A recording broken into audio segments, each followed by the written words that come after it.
But I think over time, I started to realize like, yo, I don't wanna hurt people because of the way that I'm reacting to this conflict.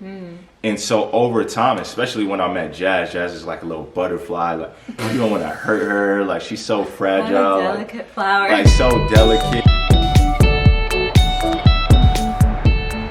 What is up, YouTube? Welcome back to my channel. What's up, y'all? What's going on? What's going on? Reggie is back by popular demand. Stop it. And my hair is different. I know. What are you guys seeing? Do you like it?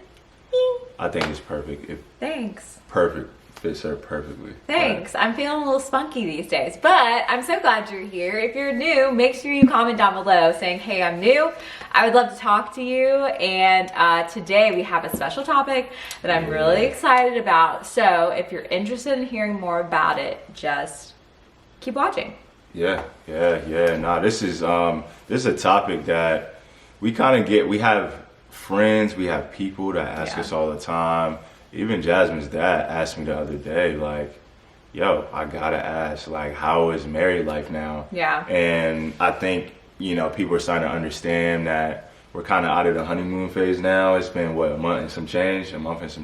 Yeah. So we really wanted to hop up here and really talk about, just kind of give an update, on how things have been and really kind of honing in on the fact that we have been having conflict What? as a married couple. I mean, like Jasmine and Reggie. yeah, like who I feel would've like that's thought? some people's response sometimes. It's Yeah, like, but you it's guys like have no idea. yeah, people have no idea. But I mean, there's conflict that comes in marriage, and I think because we're out of that honeymoon phase, we are experiencing it kind of for the first time, really. Yeah. In a different way. Right, and we always like to be transparent with you guys. You guys are our friends, Yeah, and we just like to yeah. talk about real stuff that will bring change to your life. Am I right? Amen. So Amen.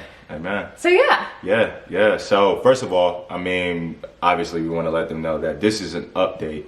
Oh yeah. This is not us saying, hey, this is what you should do. Right. We are not experts. Again, we've only been married for a month. Exactly. Like we haven't even So- been married that long for us to be telling you what you should do Yeah. in marriage. But we just want to Right. give an update and be transparent. I mean, because that's just what we do, right? Yeah, for sure. Yeah. So I think one of the biggest things that we want to dive into, and we're going to break it down into categories, but we're going to be talking about like what is it looking like handling conflict when it comes to our finances since living together, and then lastly, just conflict as a whole and the ways that we deal with it. So the first thing is I would say, as far as finances go, we have had to learn accountability. I think to me, when it comes to the conflict piece of it, like not getting combative when the other one is holding the other one accountable, Right. because I feel like we have both learned a lot in finances, and the Lord has really dealt with us as far as financial stewardship and what that looks like. And I know that in the past, well, I mean, we've only been married a month, but what I'm saying is in general in the past month, but then also when we were dating, like I just had a very combative spirit when he came at me about my finances. Like he was like, oh, you got some new earrings. Did you budget for that? Like what was the thought process behind that? And I would be like, what do you mean? I got freaking earrings. That's what I wanted. Okay, bye.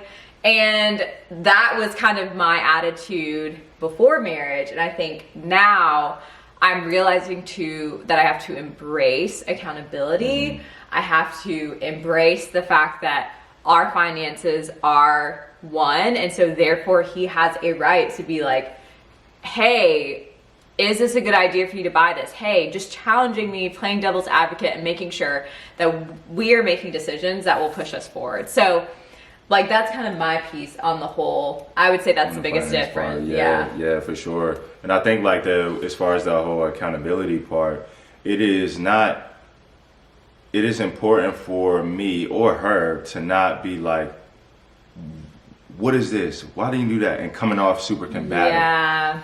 But it's just a matter of just coming to an understanding. With us, I mean, and this is not a thing for every married couple, but for us, what we have chosen to do is come together, basically one account, Yeah. one budget, Yeah. basically, and merge that together, which is new. I mean, because It's very new. like before you're married, obviously you're separate, you're individual, and now it's like coming together as one.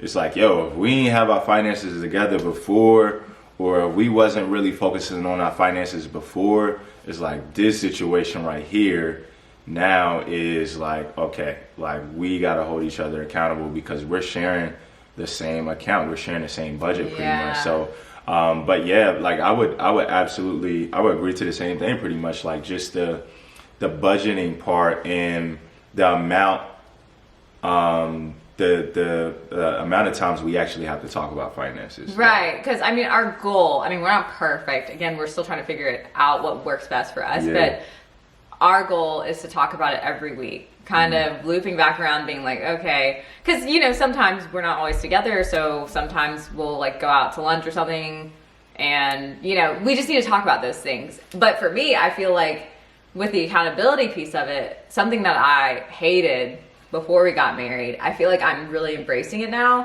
And it has been such a learning lesson and such a huge help in propelling and taking our finances to the next Yeah, level. Because naturally, like, I love shopping, I love products, I love clothes, which I feel like a lot of women do. I like food. Reggie likes food. So, and that's another thing, like the whole priority thing. Yeah, Like, I cannot get mad at him if he puts more emphasis on, okay, I just want to spend my little money on eating out. Yeah. To me, I'd be like, what the heck? That Yeah. doesn't make sense because Yeah. I just want to buy a shirt and some shoes. Yeah. But when you understand what your partner is wanting and what they desire and what they value the most, Yeah. then you're able to have a meaningful, Yeah.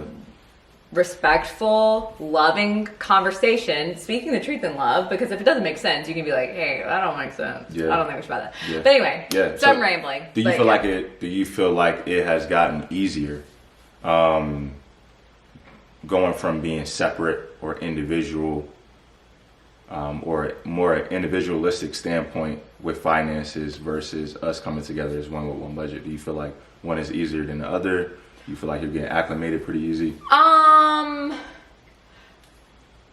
Yes and no. So I feel like being able to spend whatever you want on your finances, like it's easier done when you're a single person. Like it's just easier having your own deal, being able to move on your own. But I will say, if you are a person who is more of a spender, I think that it is easier for you to have that accountability by having that one account. Yeah.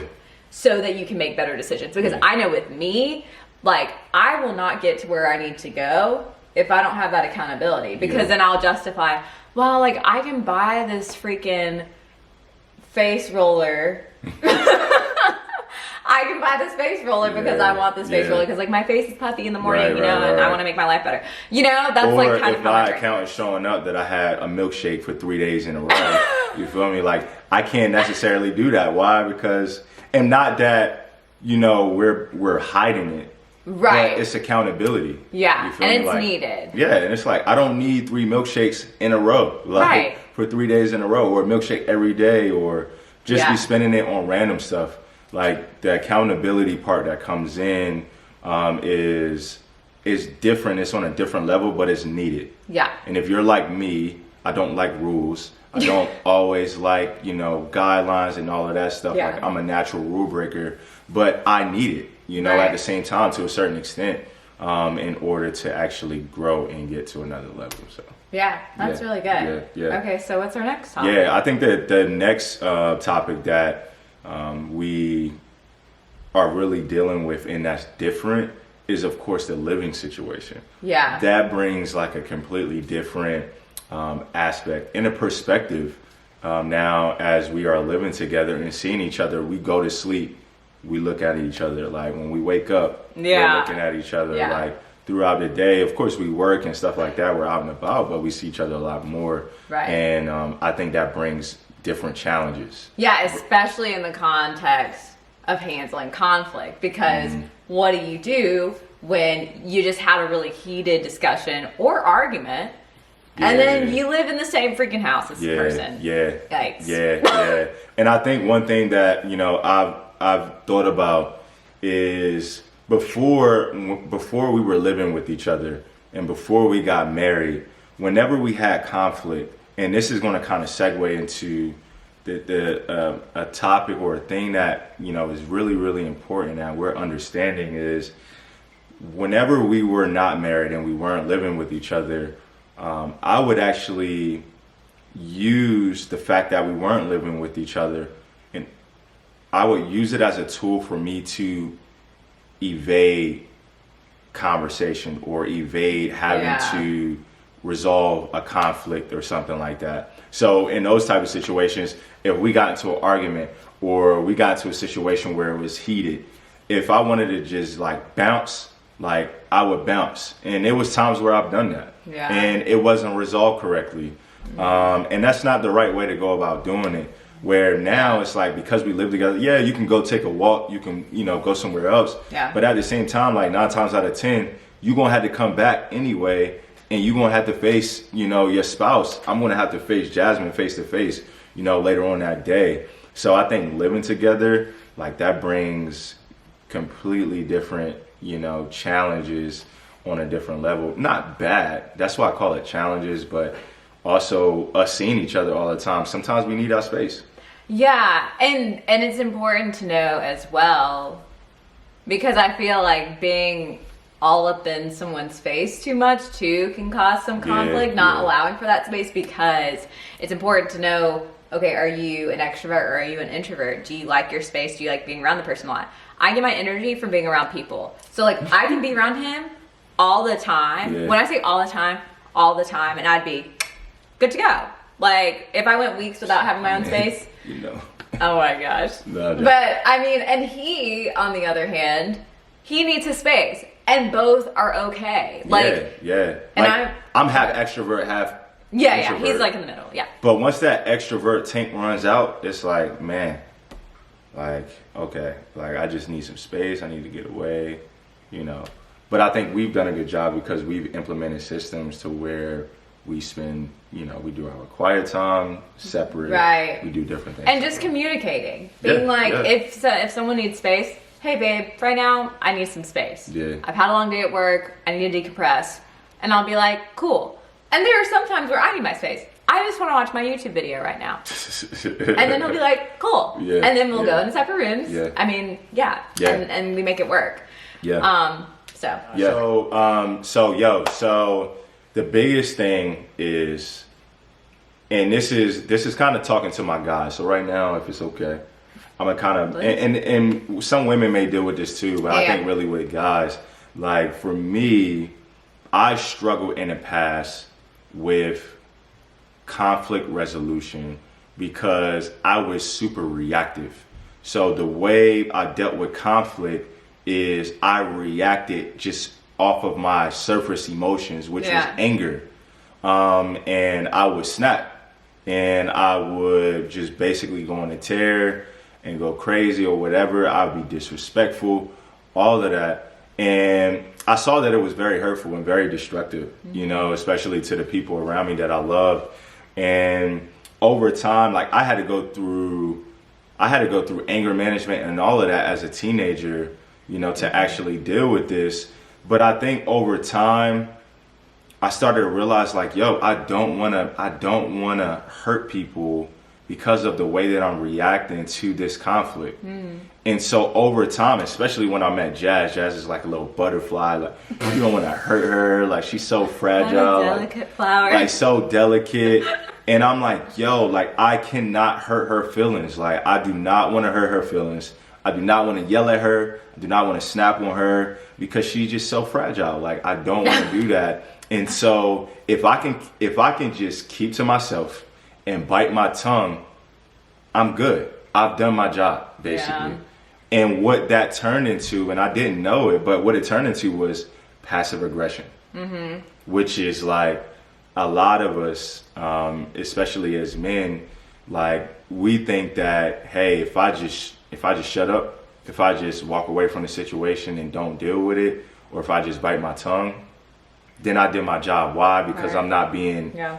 outwardly or verbally abusive, you know, to my spouse. Yeah. But it's like, no, like passive aggression, it has the same effect. It's just a slow killer. Yeah. Yeah. It's just a slow killer in a way. So, so that's one thing that I recognize, you know, with us, like, yo, I can't just walk away from the situation without resolving it.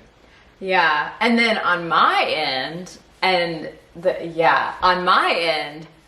am the type where I completely avoid conflict. So it's like, I don't like confrontation. Not that I avoid conflict. I just don't like confrontation. Yeah. It makes me very uncomfortable. So then I'm not expressing how I actually feel in the situation because I'm trying to spare someone else's feelings. But we listened to a podcast by Jackie Hill Perry and Preston Perry. Yeah. And it was so eye-opening and so powerful. And they were talking about embracing conflict. And one of the really profound things that she mentioned was, because she deals with not really liking confrontation, she helped me to realize that ultimately when you choose, whether you choose to act out in anger when you're in conflict or whether you choose to completely avoid confrontation, both are not loving towards others, which was mind-blowing and not Christ-like. Like, both are not Christ-like. One may look a little better than the other because you're not outwardly yelling or whatever, but the moment that I choose to shut down and be like, nope, I don't care about resolving it, or nope, I don't want to spare someone's feelings, which is actually masked as me being selfish because I don't want to get hurt in the situation and I don't want to feel rejected. Hello. Yeah. The thing is, like, it's not loving, and that's not what Christ would want us to do. He approached conflict head on, and he was honest, and he spoke the truth in love. And so that's what I'm really realizing that I really have to work on, because man, I mean, I shrink back. I'm like, I don't want the yelling. I don't want people to get upset. I don't want people to be disrespected. But what I have to understand is when I approach conflict, if someone has an issue with it and I've done the best that I could to say it in love and say it in the right way and my tone is the right way, if they have an issue with it, then it may be more of an issue with them than an issue with me. Yeah, absolutely. That's good. I think what you said was, which was very profound, is leading with the love of Christ. Like that has been huge, and that has been a difference maker in our marriage and even how we deal with conflict. And we're still a work in progress. Like there's some times where, like I talked about passive aggression, Jasmine talked about avoiding conflict, but there's some times where we're not as avoiding. Sometimes we're like this. Right. Like sometimes I can say something and that aggression or how I used to deal with situations can come out and my whole tone could be completely just, you know, like abrasive. Right. You know, and Jasmine will be like, babe, I just feel like your tone is, and I'm like, your tone. Like, yo, I swear my tone wasn't bad. Yeah. But then I have to catch myself like, yo, like, who am I to tell her? Who am I to tell Jasmine, like, nah, my tone wasn't this. Right. Or nah, that's not what it was. Right. Like, if that's how she accepted it or if that's how it came off to her, then whether I'm right or wrong, like, it is important for me to step outside of my shoes and outside of my own perspective and look at it through the lens that she's looking at it through. Yeah. You feel me? And maybe it triggers her or hits her a different way than it would hit me. Yeah. It may not, if someone talked to me the way I talk to her sometimes, it may not affect me the way it affects her, but that's okay. You feel me? Like, we're different people. So we have to step outside of our own shoes and be like, you know what? Okay, I'm gonna bite the bullet. Mm-hmm. And I think what has really helped us a lot is, you know, trying to beat each other to apologizing. Yeah. Like, yeah, he's really good at that. Like, really beating each other to apologizing. Like, you know what? Okay, like, I didn't mean to come off that way. This is not what I meant by this. But you know what? I apologize if I came off this way and if it affected you that way. And, you know, and sincerely meaning it. Right. Because it doesn't matter if you just say it and you just like, because there's been plenty of times I'm like, okay, I'm sorry. All right. And I'll do the same thing. I'm like, I'm sorry. You know, I'm sorry that you felt like, you know. Like, okay. But it's like, nah, like, I sincerely, and looking that person in the eye, like, yo, no, I sincerely apologize if I came off a certain way towards you.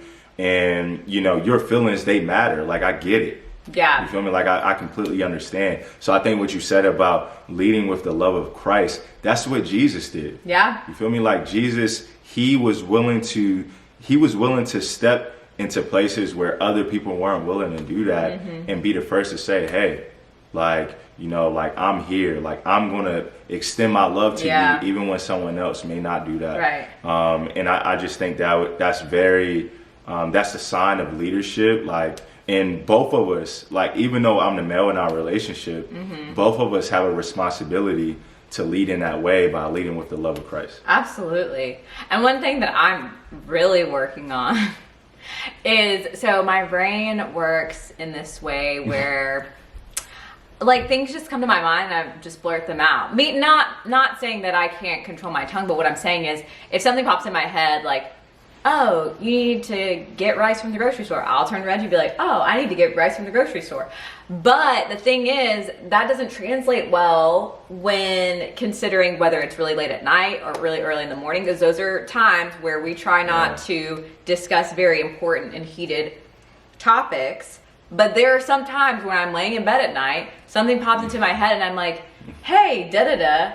And he's like, whoa, where did that come from? And then that can spur on a conflict that wasn't necessary, because I'm more so thinking of, oh, I just want to get this off of my mind or off of my chest, when really I should be thinking of, is this the correct time where we're both in our right mind to be able to discuss something as important as this? So that's one thing to like look out for if you have like kind of a scattered brain sometimes, like I do, or if you have my personality where you're just like, you want to kind of catch that. And that has really like helped me a lot for sure. Just you making that transition and being like, you know what, like, just because I have something to say, a whole bunch of stuff to say right now, I'm going to be considerate of you at this moment. And I have a lot to say all the time. Because I'm like, yo, like, especially when I'm about to go to sleep or if I just woke up, it's like, I was not prepared for that. That is super heavy. Like, I don't. And I'm already a heavy thinker. Like, throughout the day, I'm already thinking about heavy things or a bunch of different things. So it's like that, if it catches me off guard, it's just like I can come off, or my response could come off like snappy, or you know, it could affect me in a different way. So I think that really has helped. And I love the fact that you're like, yo, hey, babe, like, I got to talk about this, or this is how I'm feeling. Now we can talk about it tomorrow. Right. You feel me? But I just wanted to bring it up to you. Right. And I'm like, okay, we can talk about it. So now I'm prepared for the conversation. And so the next day when we go into the conversation, I'm not going in like, you know, like coming in like ready to take things personal, basically, or with these walls up. I'm going in, and I was able to think about it before, like, okay, let me make sure I go in with an open mind. Let me make sure I go in with an open perspective to hear what she has to say. Yeah, for sure. And one last thing we want to leave you guys with is just talking about kind of how are we proactive when it comes to combating really messy conflict. Because I think you can do conflict well, and conflict can be very redemptive if you do it the right way and if you're prepared for it. I mean, conflict pops up at any time, but what I'm saying is when you inwardly are doing the things that you have to do and you're your whole self and showing up as your spirit-led self, that is what helps to mitigate unnecessary conflict. So I would say for me, some things that I do that really help with that and help me to show up as my whole self is reading God's word, being in prayer. And one thing that my therapist has taught me is to talk with my parts. So that sounds like real weird. Like off the wall. And like, what are you talking about? Like, talk what are you talking about? What parts are you talking about? Yeah. And I mean, if you want to know more, please get into therapy and you can learn more. But I'll just explain it very briefly. We all have different parts of us that have formed based on traumatic experiences that we've had in the past. Yeah. And really the goal is to operate in our whole spirit-led self. So there's other little people, I don't know how to explain it. Oh my God. They're probably like, yo, what is these people?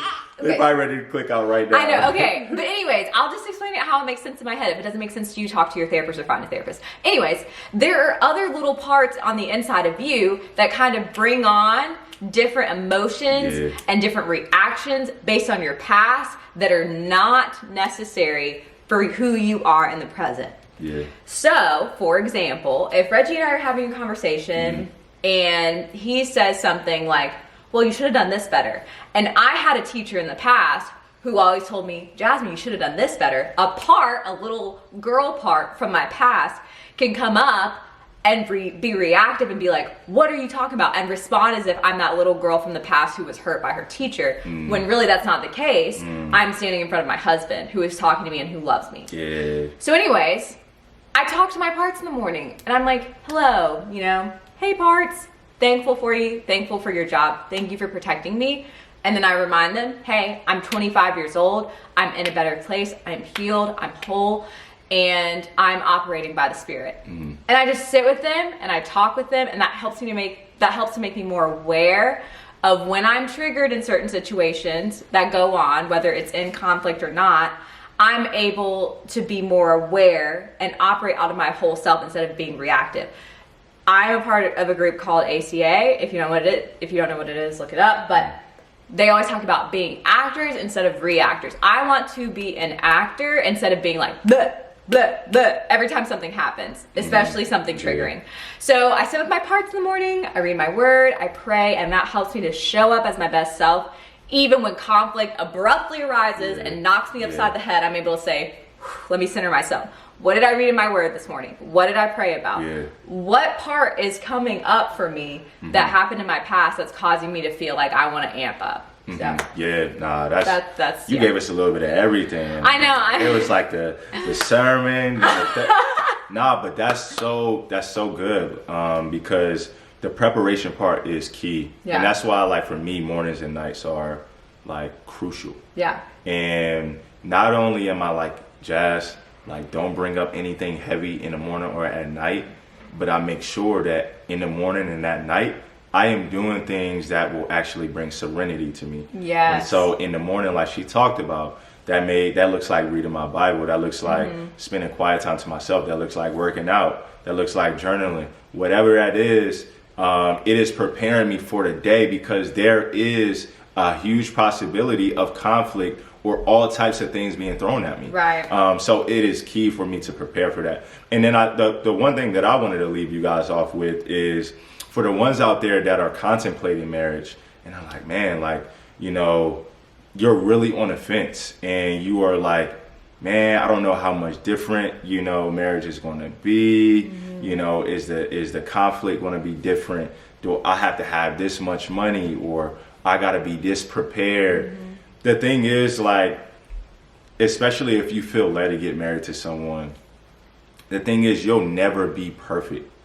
Like, you'll never be perfect. And I know that sounds so cliche, but put aside that part of you that feels like they have to be perfect in order to fully commit to the love of your life. The thing is, we can hold ourselves back because we're so caught up in, oh, I have to look like this, I have to have this, I have to have this much money in my bank account. I have to, all those old bad habits that I have, I got to put those to the side. The way I used to deal with conflict, the anger, frustration, all of that stuff.